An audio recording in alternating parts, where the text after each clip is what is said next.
This is the RC logger I got off Amazon for 20 bucks. This is a Swallow flying wing off Banggood. About 18 bucks. So roughly I got about $20 in it. The wing was wrecked.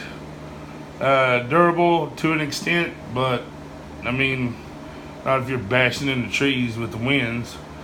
Little quadcopter. It's got some gyroscope issues. I mean, for 20 bucks, I mean, what do you expect, you know? So I combined the two together. It should be right. If I get the pitch right, she should fly pretty good. I'm hoping. If not, we'll come back and do something else. But thanks for tuning in. Don't forget to hit the subscribe button. Give me a like, comment if you like it. Thank you.